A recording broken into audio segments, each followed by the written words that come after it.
Marcos 6, 51 e 52.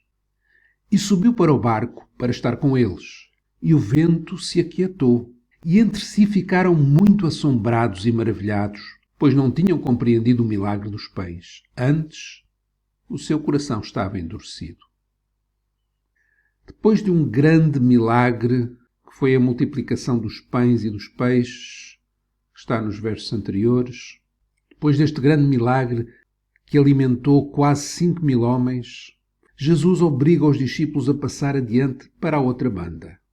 Lemos isso em Marcos 6, 45 a 50. E logo obrigou os seus discípulos a subir para o barco e a passar adiante para a outra banda, Betsaida. Enquanto Jesus, ele despedia a multidão. Jesus queria, ele necessitava de estar a sós com o Pai em oração. E por isso, tendo-os despedido, foi ao monte a orar. Os discípulos estavam no meio do mar. Jesus estava em terra.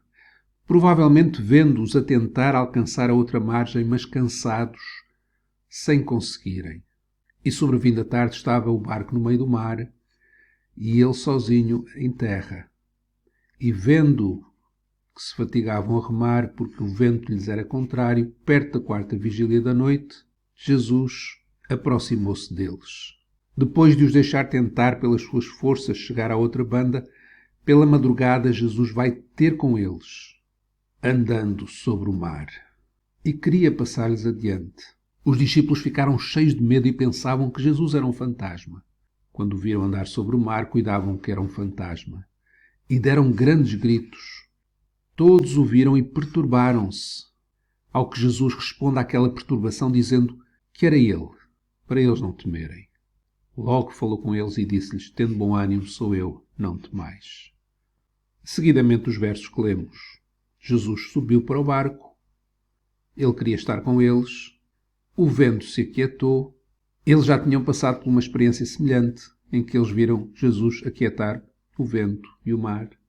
Mas mesmo assim eles ficaram muito assombrados, maravilhados. Estas palavras são mais no sentido de eles terem ficado aterrorizados. E Marcos diz-nos a razão pela qual eles estavam naquele estado de choque.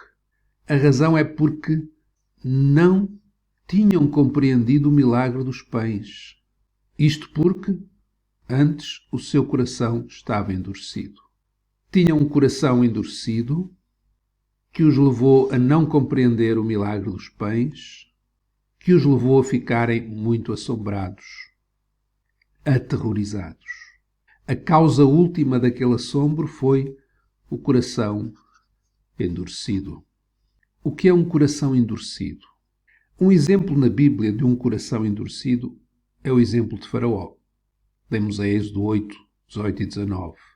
Depois de Moisés e Arão terem feito sinais diante do Faraó, na primeira praga convertendo as águas em sangue e na segunda fazendo o rancho subir do rio para todo o Egito, os magos, nessas duas primeiras pragas, fizeram também água se transformar em sangue e rãs.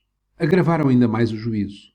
Mas na terceira praga, foi a praga dos piolhos, os magos não puderam imitar Moisés e Arão. E os magos chegaram à conclusão e disseram a Faraó que aquilo que estava a acontecer era o dedo de Deus. Porém, o coração de Faraó se endureceu e não os ouvia, como o Senhor tinha dito. O coração de Faraó se endureceu, não reconheceu Deus. Um coração endurecido é um coração que não reconhece Deus, que não entende Deus, que não se volta para Deus, que está centrado em si mesmo. Como o coração dos discípulos, não tinham compreendido o milagre dos pães. O seu coração estava endurecido. Mas nós podemos perguntar como é que aqueles homens que conviviam com Jesus tinham o coração assim endurecido? E a resposta é que todos os homens, sem a operação de Deus, todos têm um coração endurecido. Por isso não entendem, por isso não buscam a Deus.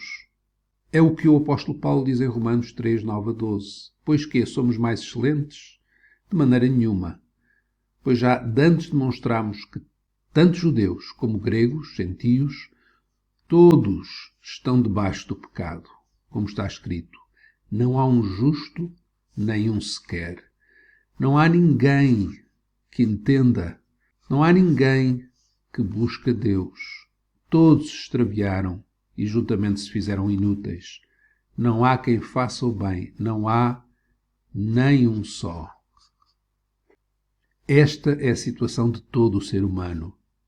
Por isso, Faraó tinha o coração endurecido, e não é só aqui que nós lemos isso, lemos mais à frente que Faraó, debaixo da mão pesada de Deus, ele permitiu que eles saíssem, que os filhos de Israel saíssem para sacrificarem ao Senhor.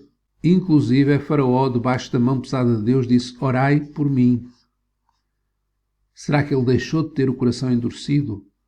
Diz isto no verso 28, mas logo a seguir, no verso 32, diz que endureceu Faraó ainda desta vez o seu coração e não deixou ir o povo. Porque todos os homens têm o coração endurecido.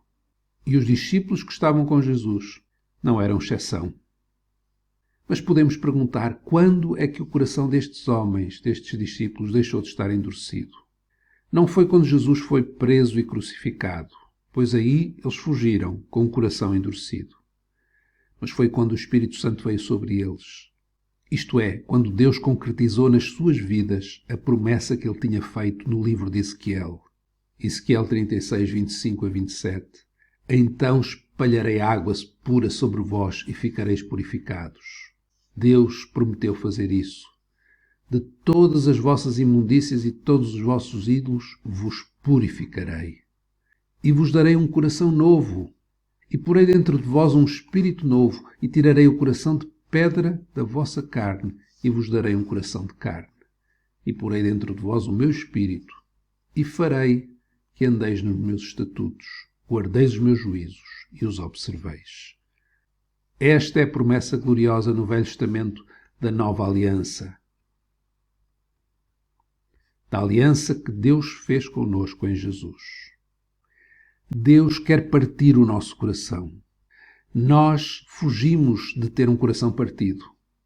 Mas até termos um novo coração, até Deus partir o nosso coração de pedra, vamos sempre olhar para tudo o que Deus traz à nossa vida, aquilo que Ele permite, com assombro.